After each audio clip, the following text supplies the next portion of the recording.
This episode references sensitive topics and may be uncomfortable for some listeners. Topics include abuse, sexual abuse, and trafficking. Hello, and welcome to the Modern Romantic Podcast, where we celebrate and inspire romanticism through passionate people doing incredible things. Hi, I don't have a witty intro today, so hi, I'm Trey, and I'm joined by my co-host Emily, who is so surprised that I don't have a witty intro today. Who are you? You know what? I'm fired. Done. I'm out. Yeet. Yeet. And I'm joined by my co-host Emily. In case I didn't say that, how are you, Emily? I am doing great. Really? Okay. Yeah, I have this great story I want to tell just really quickly. Okay. Shout out to Vintage Village Antiques in Osakis, Minnesota. They hosted a photography group I'm in over the weekend, and we went out there, and it's kind of like this little town. They have like a church and a general store and an old schoolhouse and a couple of like a general store and shops and things like that. It's like original buildings that were either moved there or were there, I believe. And then they have all these antiques in all of them. And so it's kind of like if you're into antiques, it's a feast for the eyes. It's also just like a lot of antiques. So like you're looking through these things and you're like, wow, there's a calendar from 1923. It's over 100 years old now. Things like that. And so they also have some animals and things like that, which are kind of neat to see the chickens and stuff. Well, it's out in the middle of the country, and I had never been there before. And so I went to leave, and I just, on my GPS, I just hit go home, hit home, and then go. And the GPS, I was just going to like do what it said, keep it easy. I don't remember which direction I came in. I'm just going to follow the blue line. And that is what I did, much to my friend Jane's dismay when she saw me like go down this road that she decided was no longer a road. Because it was a gravel road that turned into little 2 tracks through the grass. And then eventually those disappeared and it was just grass. And then it felt like I was driving through somebody's yard. Yeah, I'm not kidding you. The tracks disappeared. Meanwhile, my GPS is like, yeah, you're on the right path. You're fine. And next thing I know, I'm on I'm back on 2 tracks in a cornfield. And I'm driving my car, which, by the way, I just bought. And I'm trying not to ruin through this cornfield. And I finally made it to a road. And I exit it, and I called my friend Jane then, because she was in the car, like, behind me, and she did not follow me. She was like, I'm not going down there. But here's the fun part. So I'm driving past the house when the 2 track disappeared, and it's just grass, and I was like, this feels wrong, but the GPS is like, yep, keep going. So I was like, my car happens to be a hybrid. And it was just really good timing, because I was like, I hope this isn't the type of situation where people, like, they could shoot me or something. This is the middle of the country, and like I'm in someone's yard basically with my car driving through. But at that moment, my car's engine stopped running so it could run on the battery. So I drove through there super silently. Okay. Yeah, it was great. So I felt really stealthy in it. Anyway, shout out to Vintage Village Antiques for giving me this great experience, because it wouldn't have happened if I hadn't been there. That is incredible.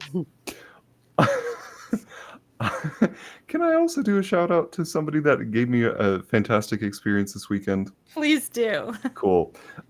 Major shout out to Matthew's Playhouse here in Charlotte, North Carolina. Had hosted, I think, their second weekend of performances of Peter and the Starcatcher. If you're not familiar with that, it is a play based on the young adult novels that tell the origin story of Peter Pan. The fun thing about this play is that the characters are never named fully, as we know them. So, like when eventually Tinkerbell is created, she's never named. Peter Pan is never fully named Peter Pan. You either hear Peter or you hear Pan, but never them together. Or like the Lost Boys, you get lost and then someone will immediately follow up with boys, and you get this nice thing to clue into the audience. Anyway, it's a fantastic production. Hmm. I namely want to shout out the actor who who opened the second act dressed as a mermaid, like it was a found object style mermaid of like different random things from your house that you glued onto yourself to make you look glamorous, and opened the second act as thus. Sits down. This is a fully barrel chested man with hair gleaming out behind a seashell bra with two mackerels sitting on the bra itself. And he goes, just another Friday night in Matthews. Also, my family is here tonight. And I told them not to sit front row. And you know what they did? They sat second row. Music starts playing and he goes, me, and then proceeds with the rest of the song. Just breaks the fourth wall there. It was great. Such a special production, such a special show, and also I have not laughed that hard in quite some time. So thank you, Matthews Playhouse. That was a wonderful, wonderful experience. It sounds like it was fun. Yeah. Though not as grandiose as probably some of the experiences that our guests has had today. So, Emily, would you introduce our fantastic guest today? Yes, absolutely. Um, One second. I'm checking my audio. Trey, can you say something? Saying something. We're good. Okay. Um, I'll edit that out later if I need to. Or I might leave it in because nobody's perfect. Um, I feel like you should be introducing Kay because you guys have so much more in common, and I think this is going to be a great episode because of that. But Kay Sparling is with us today. Kay is an opera singer turned author with a book named Mission Thaw that's out, and we're just excited to talk about all of it. So, welcome to the podcast, Kay. Thank you for having me. Good evening, everybody. Kay, I want to. I have so many questions as it relates to opera, but I would be so remiss if we didn't open up this discussion by asking, how is Paducah? Paducah is fine. As a matter of fact, she's up on her regular perch. Anytime I'm podcasting or writing, she has a tall perch she lays on. She's my muse. And yeah, she has become the diva of the house for some time. During COVID, I since I moved to the Upper Midwest, I have a small theater company, and of course we were shut down, so we were trying to do what everybody was doing. Got video equipment, turned my studio into a recording studio, and off we went. And Mm-hmm. we had to be careful, like we could only have small ensembles and that kind of thing, or solos or duets. But she had so many shenanigans during that time that by the time we were finished, she literally got in the bio with her pub picture and a bio. And then that kind of started it. And then when I became an author, it just sort of has blossomed celebrity. But Paducah is fine. Yeah. She's always getting into trouble. We call her the fearless invincible because the things a bat got in my house a few years ago, and it was a big bat. It was in the middle of the night, and I wake up because I hear her making noise. I turn on the light, and a bat is on my nightstand 6 inches from me looking at me. And it was a Whoa. big bat. I jumped under the covers, covered my head, grabbed my phone, called the police, and I'm just I'm scared to death. And she's there acting like a mountain lion, like trying to get this bat every time it flies by. We call her the bat slayer now. And I'm sure the bat was much more scared than Paducah. Well, I was probably the most scared. But anyway, yeah, she's just fearless. So yeah, she's pretty not known in these parts. I love that about an animal. I like a fearless animal. I do I'm too. not sure why, but I do. Yeah. Yeah. I mean, she's very gentle, and if you come here, I mean, she'll let you pet her or anything, but she will defend you till the end. And that's what she was doing that night. So, yeah. I feel like that from some things I found in other interviews that you've done, I feel like that might have inspired some of the characters that you've written, but we'll get into that. Um, I am so curious about your opera background. So please, I know you grew up in Iowa, correct? I grew up in Central Illinois. You know, Oh, okay. yeah, yeah. Um, Well, for a while I was in Springfield, Illinois, and then when I was in sixth grade, we moved out way out in the country. So I grew up basically as a country girl. Yeah, well, please tell me how you went from being country girl to jet-setting opera singer. I know Please, that. please tell us. That is so weird. I'll kind of go backwards. I was apprenticing, and a very famous conductor said to me, I said something that was very, a country, thing. Like I might have said something like, I don't know, something that made him like, because he's a big city slicker. He's like, "Where'd you get that at?" And I'm like, "I grew up on a farm." And he is like, "You did not," because by then, I'm apprenticing at this big, international opera house. And I'm like, "Oh, I did," And I told him the story, and I even put it in the book, where I would ride my horse down to the covered bridge and let the horse, eat it there at the banks of the little creek. I'd get up in the rafters of the covered bridge, and I'd start singing show tunes, and it would just sound so big, and it would go all the way through the valley. And I didn't know it at the time, but my mom told me, well, yeah, all the retired farmers and farmers' wives and stuff would come out and, yeah, listen every day. They called it my concert. And, my dad got me a map when I was in eighth grade of Manhattan, and I took pins and I put it on all the Broadway houses in the Metropolitan Opera. I mean, I was I was convinced I was going to do it, and it. I think when it's meant to be, it doesn't matter where you are, things are going to happen. I mean, such wild coincidences would happen. Like, I was 5 years old when I decided I wanted to be on the stage and be a singer. When they took me to see Sound of Music, and at the admission, I just told my parents, "That's what I want to do." And they're like, "What are you talking about?" I'm like, "I want to do that. I want to sing like that. I want to be that little girl in that movie." And they were like, "Oh, okay, honey." 2 years later, I'm 7 years old. My mom puts me in the Sangamon County Fair Little Junior Miss talent show, and I sing, and I win. And then this man comes up, and he's like, "I'm a scout. I just happen to be here because I have relatives in the area.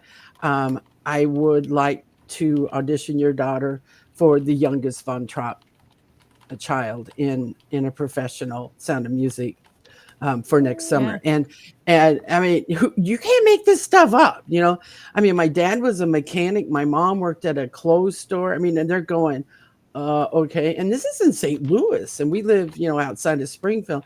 And so my parents made it happen, though. And every time something like that happened, they would do it, and so I tell my students all the time, doesn't matter if you're from a small town in Wisconsin, you can make it all the way. And I've proven that. A lot of them have now on Broadway and in opera. So, I, yeah, I, I think that um, it's all about, you have to have the talent, obviously, but it's also how hard will you work at that talent to make it something, and the sacrifices and the changes that have to go in your life as that career develops, and that, so you have to have the what they call the package, of course, and then um, you have to have a lot of lucky breaks. Let's face it, you just do, right? I mean, sometimes I would go to auditions later on in life. This was either in musical theater or opera, and they're like, "God, you're beautiful, but we need a brunette." It's not going to work. Love your voice, but I mean, it can be that arbitrary, it's just like whatever they say. And then there'll be times when you would go into an audition, particularly in opera, and everything would go wrong. You'd get poured on, trying to go from the cab to the audition place, and you look terrible and you're freezing, and you're not in good voice, and you go ahead and you sing and you think that was just awful, and nothing's going to happen from that. And the next day they call you and say you have the job. So I mean, you just you have to be ready for anything, and you have to be able to literally get up and move all the time wherever that career takes you, especially in opera. And that can be very difficult, to leave your life behind and say, okay, I'm going to live out of a suitcase for 3 years, and I'm not going to have any of my stuff, and it's all going to be in storage. And because when you're an opera singer star, you don't stay in one opera house and do a whole bunch of roles for them. You contract role by role by role wherever that might be, so you're constantly on the road, and so that's that's difficult, to put a lot of your life on hold for that kind of thing. But the great parts of it are when everything falls together, and every artist has that time when it's a perfect cast and a perfect direction, and a wonderful set and wonderful costumes, and everything just comes together, and then you're singing your aria and everybody jumps to their feet and is screaming afterwards. Then you go, yeah, maybe it's worth it, all the work and all the sacrifices. So it gets in your blood. You become an adrenaline junkie. Let's face it. And that role so I can sing with that singer or work with that. There's always goals that you keep setting for yourself. And life, but I did. I love it. It was one of those things, I think. I just retired from singing 2 years ago. Really, really old, to be still singing. And to tell you the truth, if it hadn't been for a thyroid surgery, I could still sing. Because I worked with Birgit Nilsson in Sweden when she was 77 years old. I went over and took some lessons with her and stayed at her home. And, I just assumed that, the chords were no longer working. And one night she had some friends over to meet me and hear me sing. And so I was going to do that. And we were sitting at the table, and she had gotten up and was giving people more, water.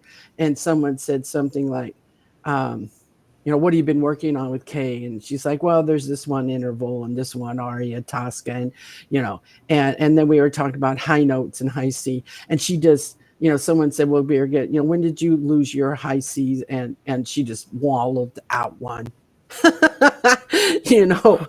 And it was perfect. She was 77. And then later we talked, and she said, oh yeah, dramatic sopranos will die before the voice dies. We're totally different than the rest of the different vocal folks, and anyway, I was like, okay, well, it's something to look forward to. And I was really singing strong until I had to have the thyroid surgery. And then, it just didn't come back, guys, the way I wanted it to. And so I said, maybe this is a good time to say goodbye to the stage and just concentrate on my students, and give what someone might call me to do, I could just give to a student now. And so that's what I'm doing. And I'm fine. I got to sing so much longer than most of my soprano friends. So I feel very blessed. And, the thyroid had to come out. And so that's the way it was, So your health needs to come first. Well, yeah, definitely. Yeah. And I was embarking on this new authorship thing too. So I thought, well, you close the door and a window opens, right? another way to be creative. And so I think that really helped me too through that time. I want to get to your authorship, but I am curious, out of all the roles that you've sung, which one was your favorite? Tosca, absolutely Really? Tosca. Yeah, Oh, okay. yeah, That was a quick answer too. yeah, No hesitation. yeah. I absolutely love her. And if you read my book, I mean, not much opera in my book, actually. So I don't want people who don't like opera to get turned off by that Sure. because there isn't much real opera. But one thing, when she's training with the MI6 James Bond character, he hates opera, but she gets hit in the head and beat up, and he's trying to keep her awake because he doesn't know if she has a concussion or something. They're trying to escape, and so he's like, "Tell me a story," because he's trying to keep her awake because she wants to go unconscious. And so she tells him the story of Tosca. And the reason I picked Tosca is it is my favorite role. I like her because she is an opera singer, you know, and she is a good person, and she just steps into the wrong setting where this oppression is going to get her no matter what, her and the person she's in love with, the artist. And this baron is going to, he's the sheriff of the town, so to speak, and he wants her, and he's willing to destroy her and able to do that. And you know he sends her, the tenor artist lover, away. And and then basically tries to rape her one night. And she just picks up a letter opener and kills the guy right through the heart. And he is. But that's how circumstances can push a person to the very limits. And of course, she tries to escape, but there isn't too much to escape. And so then the posse comes after her. And so she's up on this big, tall tower, like the town is on a hill. So she runs up there, and well, she ends up, jumping off and committing suicide because she knows that, they will assassinate her, if they catch her. So it's so tragic. But there's so much beauty in the relationship, and there's so much beauty in her relationship, with her singing. And it's tragic, but it's beautiful at the same time. Does that make sense? Sure. Absolutely. Yeah, absolutely. Yeah. There's so much of opera. Like I love. I might be in the minority here, but I do actually like Othello and the way that it Hmm. is composed. It's so Hmm. tragic, but you feel so much for those characters. Hmm. Definitely, definitely. I mean, it's funny because I'm a Verdi soprano, and I picked a Puccini opera as my favorite. But yeah, Verdi is a master at what you were just describing. Just a master. I think he is the greatest opera composer ever. Some people would say Mozart. Some people might say Puccini. Some people would say Wagner. But I'm going to say Verdi every time. I'm not Italian, but I could be, because when you go to Italy, there's like God, and then there's Verdi, and sometimes they flip that. And so I'm kind of in that. And the kids, when they first walk in my studio, whether they're high school or college or even professional opera singers, they'll say, "Okay, you like Verdi?" Because like all around the studio are these really famous pictures of Verdi. So he is my favorite composer, and um, I find his life the most interesting of all of the composers that composed opera. Yeah. I don't remember a lot about his life. I know more of his work than I do more about his life, which makes Mhm. me a very bad like former opera singer. But um, You're a former I opera singer? You didn't tell me that. I I stepped away from it for a few different reasons. Mhm. But there are things about it that I do miss, and I miss how much you get wrapped up into the story and how character centric so much opera can be. Mhm. If it's done really well and staged really Mhm. well, oh, Mhm. you feel it. Mm. Oh, yeah. So there are things that I miss about it. Um, Now I didn't have the grand flying experience that you did, but yeah, I miss it sometimes. And you, Now, I'm gonna guess you might have been a baritone? bass baritone. Okay. Yeah. Just going Uh, on your voice, your speaking voice. Yeah. Yeah. I thought yeah. you had a little more resonance than the average bear, and I thought, Oh, well, he must be an actor. I didn't know you'd been an opera singer. That's totally making sense to me now. let me just toss my hair a second. Thank you. Yeah, yeah. So what Um, was your favorite role? oh wow. Um, Operatically, I really liked. I was not prepared for such a question. So I'm sorry. Just wanna no. know. You can Um, think about it. I love this because I was going to ask if you didn't. okay. So I never really performed with like a full opera in an opera house. I've always wanted to. I really do. But there was a summer program that I got to do where they offered me second speaker in Die Zauberflöte, or Okay. the magic flute. Mhm, And mhm, I got to go in, I got to sing that, and there was not only dialogue that we had added some parts to, but also the pieces of itself. I loved that role so much because there was a chorus that I got to sing in. I got to be really funny in it, and sometimes you mhm. cannot really do comedy in that show, and it just I don't know. It was honestly, it was just really fun. It was a bit part, but Cool. I loved it so much.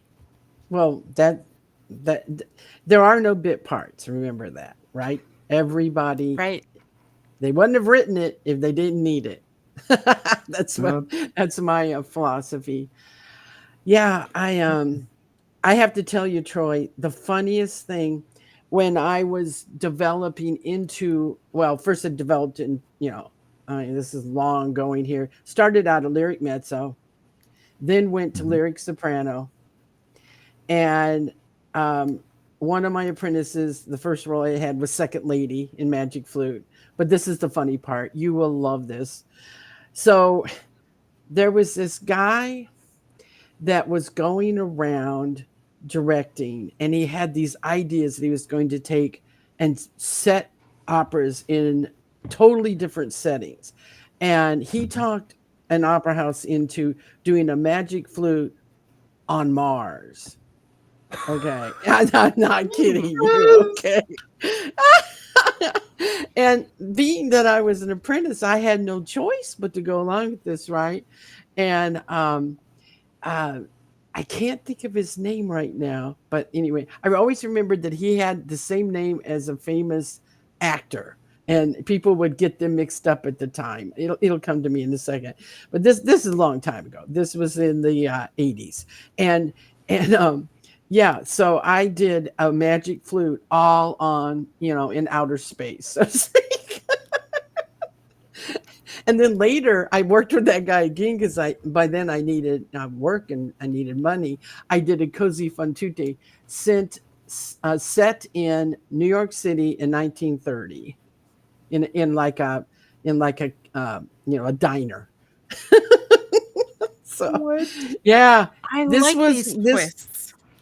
yeah, this was really it thank God it passed. But for when I was a young opera singer, everyone had to do something like this to get started because it was really popular for a while and nobody knows why now. We're all going, "What?" But yeah, that's true. Yeah. um, I will say I've only been part of I think one production that they've done something like that. Everything else has been like very by the book, very traditional. Uh-huh. But oh god, it's so fun. We did Cendrillon, Massenet Cendrillon, but we set it in like a 1920s speakeasy sort of feel to it. Well, then you had the same experience. Yeah. But it was so good and so well done. Um, I could sit here and we could swap some opera stories or stories that some teachers have taught us, but I do want to make sure that we talk about your current work, which is Mission Thaw, which was inspired by opera, but also has a lot of spy elements to it. Um, and Mm. I, where do we start? Um, I really want to know, at what point did you finally consider yourself an author? Good question. That was very difficult for me, just because it was unexpected. I never dreamt that I would write a book. Um, and once I did, um, you know, all the process of, because I did everything backwards. I wrote an entire book. Then I took it to, like, a class, at a university, and they were like, "You wrote the whole book?" And I'm like, and all the learning that I had and all the drafts I had to do, and I just kept kind of worming my way into, that more of a thriller, to into the thrill world. I took a class with James Patterson, a master class, got a Mm. TA, and learned a lot about, the pacing of a thriller, and he was really good because he said, "Well, you're an actor, just think action, you know, and really hone it down." And so I was able to do that next draft with that. And then I worked with another person who had been trained in screenwriting. And I've always seen this story as a movie. So he helped me a lot too. And so finally we get it to the point where, it's ready for publication. And I just remember, in that moment, that, when that book came, how they send you the first book, and I had it in my hand, and I'm just looking at it, and I'm just turning it over and over, and I just started crying because I've been I've read all my life. I read all the time, and I was like, I did this, and it's been a real difficult journey in a way to change roles after I've been a professional singer since I was 7. And to, now since August 24, I'm also a professional author. And it has been, yeah, my people, my team sometimes wait, come on, you know, and of course, because I have read such great literature, and I had a relationship early on with a who is now a very famous author. I think all that just kind of led to, me just being scared at every level. So, like, when it came out, I was like, okay. And then, the publishers say, okay, well, now you have to have editorial reviews, and you're going to need to be interviewed. And the first editorial reviews, you guys, I didn't sleep for like 2 weeks till they came out. And I was like, oh my goodness, um what are they going to say? I mean, I'm just an opera Yeah. singer. They're going to say I don't know my beans from apple butter about writing. And um and the first one came out, and it was really good. And it was 5 stars, and I was like, whew. But then every time Wow. one came up, I'd go through that anxiety again. And after a while, they were going well, and the interviews started going well. And so then it was a matter of, all right, now the book is out, um we must get a PR team behind us. And so I attended virtually a women's publishing conference that happens. It's one of the bigger ones. It happens annually, and I watched all the marketing things, and I ran into a gal that I just thought, okay, she thinks like me. And because I kind of think out of the box a lot of times on things. And I said, that's the team I want. And so I signed up for a consultation, and it went really well, and we decided to work with each other. And I have no how many podcasts now and interviews and magazine articles and all that I've had. It's getting up there, but I'm I think that has helped more than anything is the publicizing the book. Well, you're on camera like I am right at this moment. I can't really represent myself as an opera singer anymore. I'm an author, and Sure. so um, you know, and I now believe what they say about the book. At first, I was like, "Boy, who paid them?" To say that, kind of thing. I mean, seriously, I did, and but now I understand the book's crafted well. So those six drafts paid off. Those six full drafts paid off. And the second book I'm finishing hopefully at the end of next month, because this is a series. Caitlin Stewart has, a few missions. And so it's going so much easier and smoother because now I've got that rhythm and I understand the style of thriller, espionage thriller. And, you know, it's, yeah, it's going really smoothly, and I can't believe how quickly I'm able to write this second book. You know, so That's so the nice when book, it goes smoothly. yeah. So the book is based on true facts.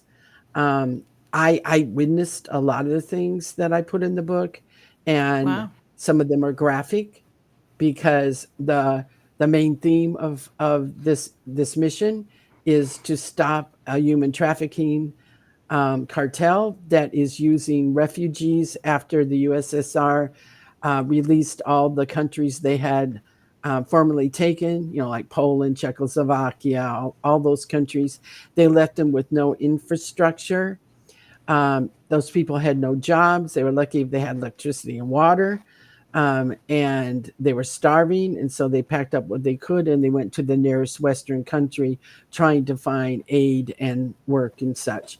And I just happened to be in Vienna, Austria at the time and got very, very involved in the whole refugee plight of that time. And my purpose for writing the book was, I wanted to talk about Caitlin Stewart. She was the only woman working in espionage out in the field in that, theater at the end of the Cold War. She was the only woman. So you can imagine, she's with all these He-Men CIA agents and all these He-Men MI6 agents. And, she's not just a woman, but she's an opera singer. And when her trainer first is told that she's going to be a part of it because she'll be a high profile spy that will collect information from this cartel because the leader is a big opera fan and pretty much keeps the Vienna State Opera open.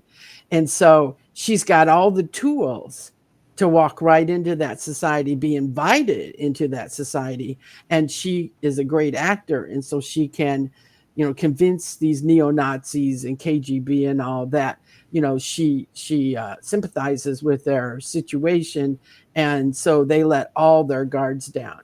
And at that time, you had to plant bugs. So she could just plant bugs anywhere and, get any kind of information she needed. And she knew 4 languages. So she was pretty prepared on that end. So, people go, oh, opera singers, they'd never be a spy. Well, they're perfect spies when you think about it.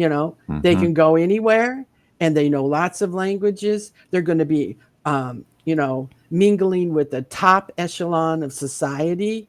They have all the let's say, they know what a shrimp fork is. Let's put it that way. They're very they're used to being dressed classy, and so they'll fit right in with the jet setters, so to speak. Where not everybody would. I mean, let's face it, but they're already groomed to do that. And when you're an apprentice at an international opera, let's say like the Metropolitan Opera, you get um, you get mentors assigned to you. And if they don't think you're polished in some way, they get you there real quick. Hmm. these Upper East Side ladies, they know what they're doing. They'll dress you, they'll accessorize you, they'll, whatever they have to do to because there is that, expectation that if you're going to, be in their society, even though you are the entertainment, so to speak, you still have to walk the walk and dress the dress and etc. So, in a way, opera singing is very understandable, that they might be spies. And so, what I do is I put it in the first person, and she goes over there. She's not a spy. She's over there on a Fulbright and an Hmm. apprenticeship, and she's um, in her in her I guess you'd call it interview for the Fulbright and all these things that she's trying to get these grants. They tell her that, well, we don't think your German is good enough, even though you've taken it for 6 years in college, and we want you to talk like a native. We want you to speak like a native. So we want you to go over early before the apprenticeship and go to the Goethe Institute and take language lessons where they're going to pay for it. Okay, extra 3 months in Europe, that's fine with me. That's what she thinks. And so she goes, and then right away she sees things are just odd. Like young American males are following her whenever she leaves her dorm. Okay. And she catches on to this, and she actually catches one of them at one point, and and says, what are you doing, why are you following me? And she's dating this guy she meets at the language school, and he tells her he's a student at Vienna university, but he's not. She goes there one day to meet him, and you know they're like, we've never heard of this guy. And so all these weird things start happening to her really early on, and then finally they have to make contact with her. They vetted her for 2 years in graduate school in the States, and now they have to make contact. That she literally was given that Fulbright and that apprenticeship to fulfill something in the Oh. CIA. And you know, at first when they kind of apprehend her, so that ticks her off really bad. And then when they talk to her, she's like, okay, I didn't come over here to be in a cloak and dagger group, sorry. And she gets up and she turns around and she starts to walk out, and then they go, all right, well, what if you could help bring down the Berlin Wall? Well, that's pretty Mm. that's pretty significant right there. Okay. So she turns around, she goes back to the boss man, and she says, what are you talking about? I am a podunk apprentice from Central Iowa. I'm 29 years old, and what could I possibly do? What am I gonna do? Hit a high C? Knock the thing down? I mean, come on. And they laugh and they go, no, but we need a prima donna, Mozart soprano, and we need them to be young and beautiful, and you fit all the requirements. And then they tell me that oh yeah, we've been watching you for 2 years. We've been vetting you for this. And so what is she going to do? Say no? No. So There, they're like, you still will be apprentice, you'll still be an opera singer, but you're going to be doing something else, you know. And so instead of sending her back to the States, they train her right there, because this is a very special agent, what they call like I say, a high profile special agent. I mean, she doesn't have to, climb walls and all that kind of stuff, to make the grade. And so, so right from the beginning in this book, you're there when they do recruit her, and then it's in first person, so you're just riding on her back.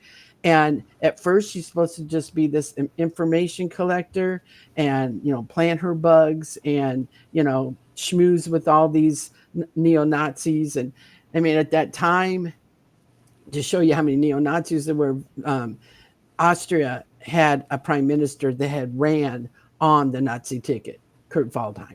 So I mean, it was pretty corrupt.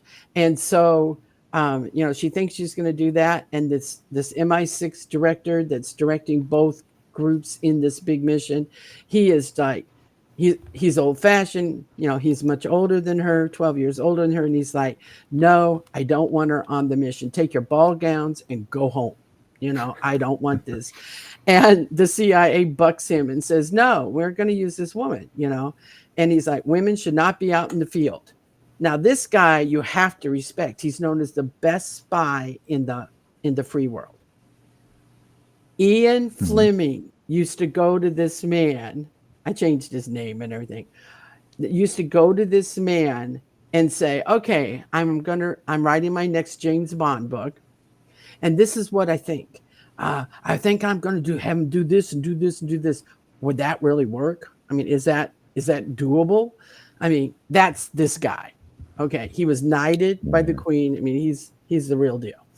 And that was Caitlin's teacher, because he didn't feel that she would survive this mission if he didn't train her, but he didn't want her there.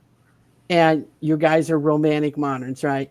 This is the between those two. But as time goes on throughout the mission, she has to stay in the mission because of this antagonist, this guy that's running everything, just loves her. So every time that they can't get another agent to go into a more dangerous situation, Caitlin's invited. So Caitlin stays in, and so he has to train her more. Pretty soon, Caitlin knows how to fire, an assault rifle, for defense. I mean, so everything happens to Caitlin that isn't supposed to happen to her. And so she ends up going to the very end of the, very dangerous mission. Wants to, butt out, after the first phase.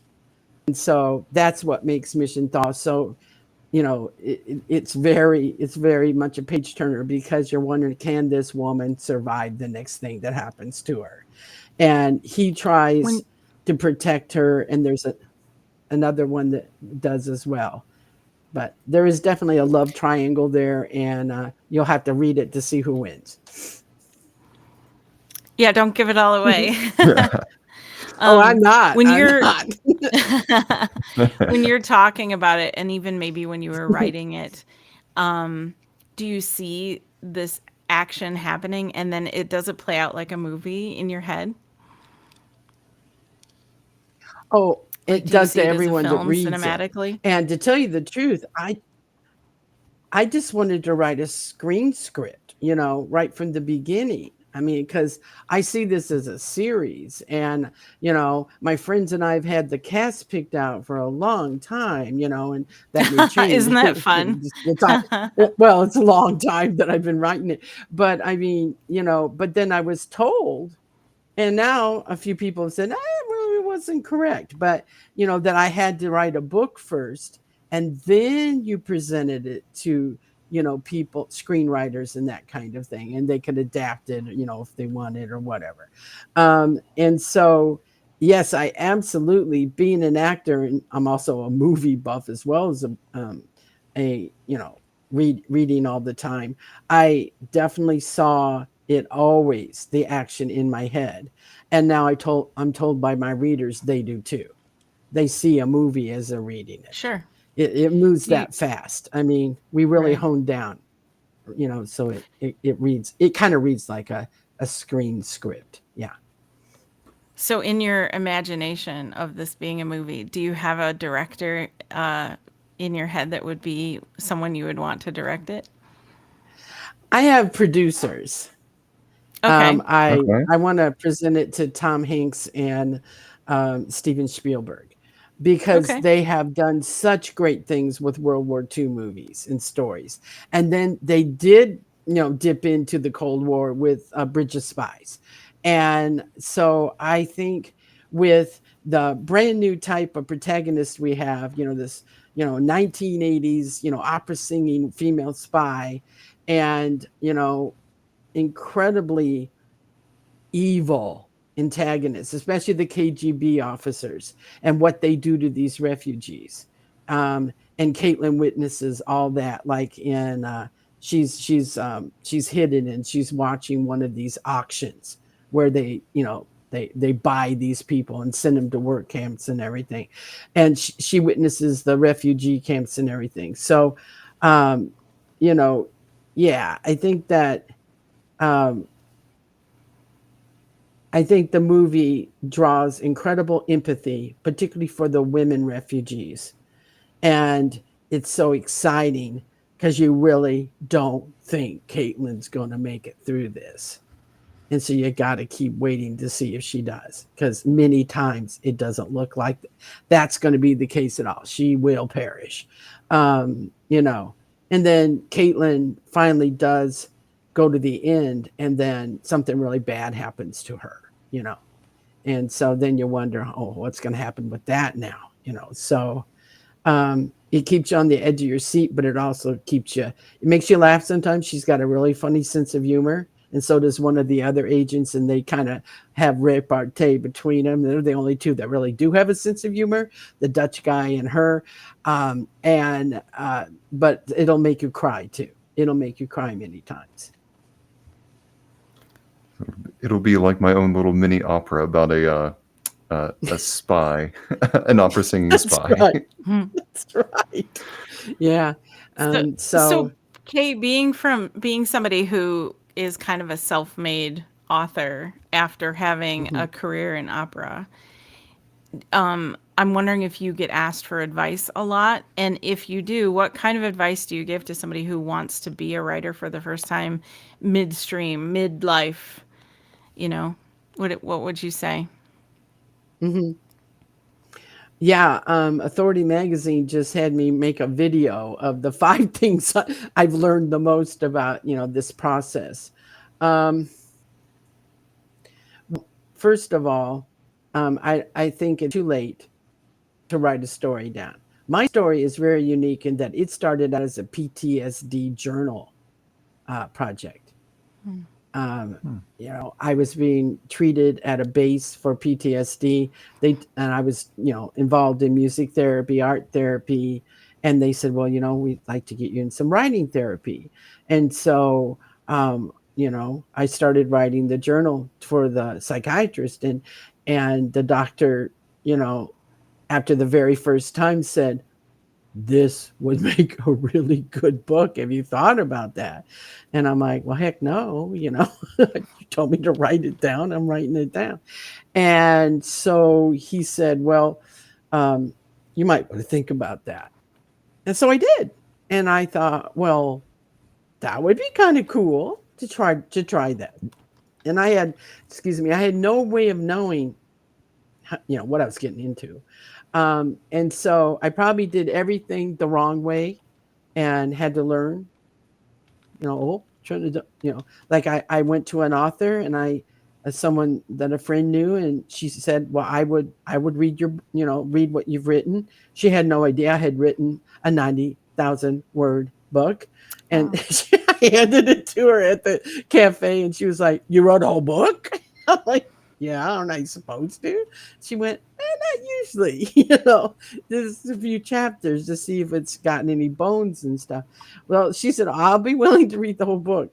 And so then we got back together, and she said, well, it's quite a story, but it needs to be crafted. And so, you know, at that point, she told me what needed to be done, and I went out and found the education and people to help me with that. And then the book was finished, and then started the whole traditional publishing wah wah wah wah wah. Right? I mean, Hmm. holy moly, I mean, so my partner, he had a job where he had a little free time every day. So, and I was super busy with my studio and all. And so I said, and I was also a professor at the time. I said, well, why don't you every day send, we wrote a query, wrote a synopsis, all that stuff the agents want. Why don't you submit to 3 agents a day? And we made lists on the weekend and everything. And he did that for months. And I Wow. did hear from a lot of them, which, sometimes you don't even hear, but I did. And then I'll say, wow, you're a really good writer, but My boss says that an opposite spy is not believable, so we're going to have to pass. I must have heard that a gazillion times. And I'm laughing because I'm like, oh, yeah, it's not believable. That's interesting, And so I'm like, hmm. And so, knowing that it is the truth, right? And so I'm like, oh, that's interesting. And so I'm like, okay, so this guy calls me, and he's one of these people that redoes your helps you rewrite your query, and he Hmm. swears that he can get agents to say yes by your query. So I pay him money, and we get to know each other. And after a couple of weeks, he says, well, listen, I'm in this group that has, writers conferences, and there's one pretty close to you in Minneapolis. Why don't you come to that? And we're going to have live agents there. And I think with your personality, that can be a boost for you, to get to that next level.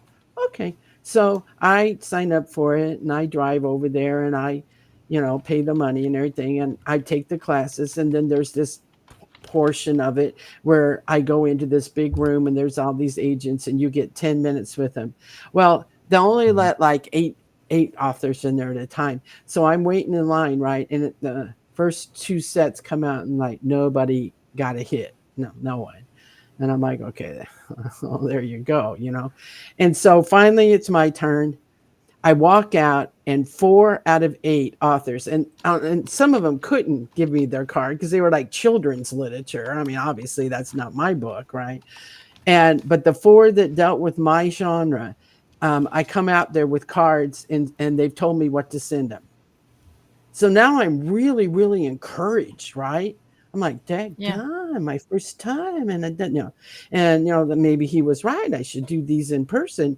And to make a long story short, I have to tell you a funny thing though. They talk about the elevator pitch. Well, I've never done one of those, but I've done an escalator pitch because the last ladies had to run for the airport, and she said, "Well, you can just come out to outside with me." So we went up this great big hotel escalator, and I was giving her my pitch, and then I finished it before she got in the cab. But all right, so I've got 4 women who say yes, yes, yes, yes, yes, I love this idea, send me more. I send the stuff, they send me back, this is great, this is great, this is great. Long story short, do you think any of them signed me? No. I'm gonna say, oh no, I was hoping one person. No. And so now I'm I'm looking at the odds. I'm a Virgo. I believe what is, right?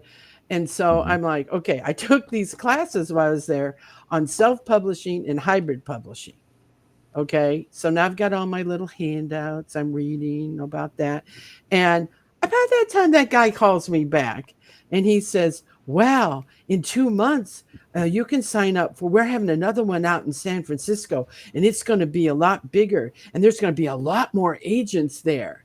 And I'm thinking, okay, what did I spend on this one at Minneapolis? Cool thousand, right? For a Hmm. weekend. Now I'm going to be looking at probably 3,000 to go out to San Francisco. And I could still not have anything, you know, to show for it. So why don't I Hmm. read these handouts and start really researching these areas? Because maybe rather than go to all these things and spend all this money and have nothing to show for it, if I do this and invest my money in that, at least I got a book in my hand at the end of the day, right? Yeah. And so that's what I did. I gave up on traditional publishing. And I have to say I gave up on it maybe pretty quick. But, I'm no spring chicken. I wanted to get a book out, you know what I mean? And so Hmm. now we're looking at, I found who I want to work with, and it's a hybrid publisher, and it's pretty expensive. And so I'm like, okay, I own a house. I own a lot of equity in the house. So I go to my banker, and they're very easy. Like, sure, we'll give you an equity loan. So I literally took out a loan, a second mortgage on my house so I could do this book. because Wow. that's how much I wanted this book to come out. I think people need to read this book because of the message it has about human trafficking and how prevalent it still is today. And so I just said, I've never been a person that had hobbies. I've never spent a lot of money on hobbies. So now this might end up being the most expensive hobby I've ever had, but let's do it. And so that's what I mean, that I don't do things traditionally. I do things out of the box. And I got very impatient and frustrated with traditional publishing because, I didn't fit in their box. My opera singing spy did not fit in their box. And I just thought, well, I'll show them because people are And going to you like did. this if they get a chance to read it. And I did it. Yeah. And, And yeah. I don't think I ever want anything to do with them. People ask me all the time, well, if your book really starts selling, and if you were to get, if you sell the rights to, screenwriters agency or whatever, they'll all come running. I'll be like, well, they can come running if they want, but they better have something darn good to offer. Or I have nothing to say to those people, you know, because I Like think you it's a broken system for a lot of people. I really do. I would agree. Like we've heard from a few different people that the traditional way of publishing, it was either they sacrificed so much of their original story for something, or Yep. they really never kind of got anywhere with that. But I think for you, it's made it so clear that you're so passionate about telling the story that you want to tell in the way that you want to tell it and finding people who Hmm. support that vision. And I think that's Hmm. come across very, very clear. Yeah, and Well, your heart thank is you. in it. Your heart's in this project, and so you Yeah. get to call the shots that way. Yeah, a lot of the podcasts that I do are not really talking about mission thought until the very end.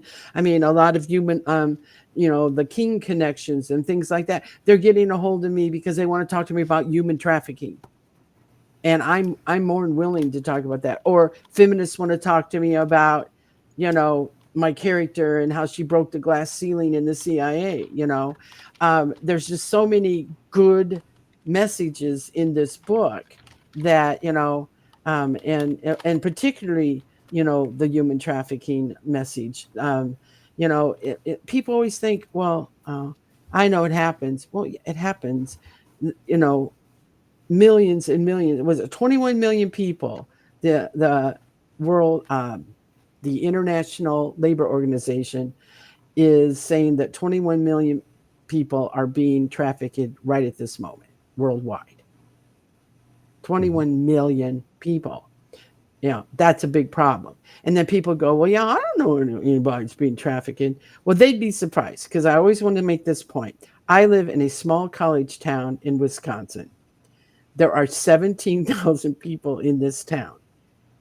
And a few months ago, there's a weekly paper that they put out here, and on the front page was 7 men that was arrested for human trafficking, particularly underage girls for prostitution. Wow. Now that's in my tiny little town in Wisconsin. Don't tell me it's not in your backyard because it ended up being in my backyard. Hmm. Okay, Yeah. so this book, hopefully, yes, it's entertaining and it's thrilling, but what I hope is that people become more aware of human trafficking and keep their eyes open. And if they believe that there might be something like that going on, report it.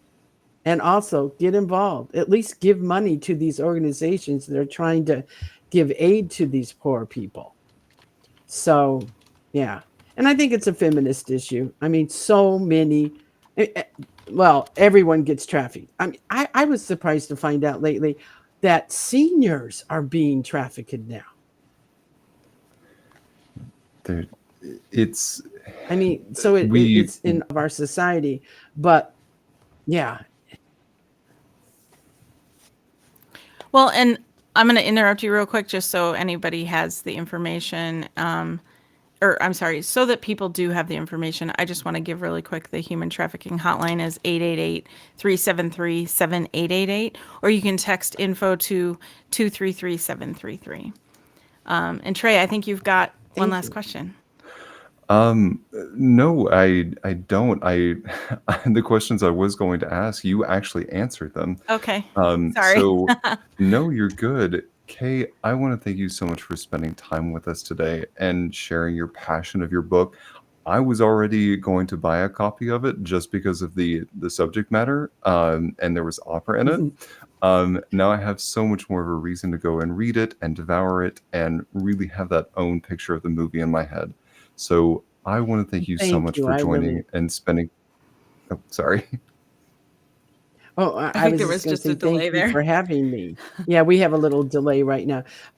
Thank you for having me, and I think you'll enjoy. I think it's the second or third chapter. There's a little bit of her debut, and I think you'll enjoy the at the Vienna Staatsoper, and then the backstage stuff. I think you'll get a kick out of that. You understand that more than the average bear. Yeah. Very much so. Um, well, as we close this episode out, I also want to give a shout out to a friend of mine, Elise Jacobs, who is also an opera singer and an author.